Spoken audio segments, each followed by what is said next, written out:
आयुक्तांकडून ST बँकेच्या नव्या पोट नियमांना नामंजुरी करण्यात आली आहे। नियम मंजूर न झाल्यामुळे सदावर्ती पती पत्नीचा संचालक पद रद्द झालेलं आहे।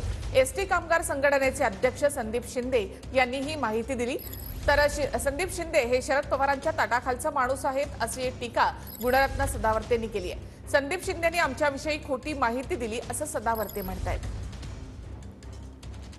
एसटी कोऑपरेटिव्ह बँकेच्या नवीन पोट नियमांना सहकार आयुक्तांनी नामंजुरी दर्शवली असल्यामुळे सदावर्ते पती पत्नीचं संचालक पद आता एसटी बँकेवरचं रद्द झालेलं आहे।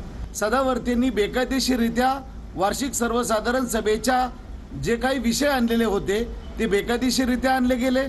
जे पोटनियम बदलायचे होते ते पोटनियमांची माहिती सभासदांना दिली नाही याची तक्रार मी एसटी कामगार संघटनेच्या वतीनं माननीय सहकार आयुक्तांकडे केलेली होती। आमची हक्काची एसटी कोऑपरेटिव्ह बँक ही पूर्ववत चालू झाली पाहिजे, आम्हाला त्या ठिकाणी कर्ज मिळालं पाहिजे, ओढी मिळालं पाहिजे अशा प्रकारची मागणी सभासदांची आहे। आणि ते जर लवकरात लवकर झाली नाही तर एसटी कामगार संघटना या संचालकांच्या घरावरती मोर्चे काढून त्यांना बँक पूर्ववत चालू करण्याच्या संदर्भामध्ये त्यांना भाग पाडेल।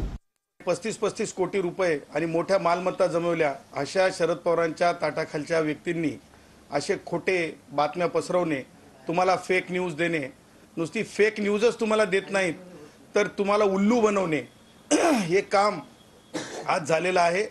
आणि म्हणून हे सगळं करण्यामागचं एक कुभांड आहे।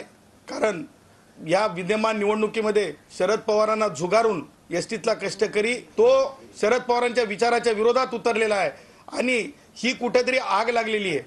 हे मुळव्याधासारखं त्यांना जाणवू लागलेलं आहे आणि त्यातून हे सगळं काही बोललं चाललंय, हे खोट्या बातम्या पसरवल्या चालल्यात आणि ते असे खोटे आणि चुकीचे आरोप चालवण्यासाठी आता आम्ही पोलीस तक्रार करणार आहोत।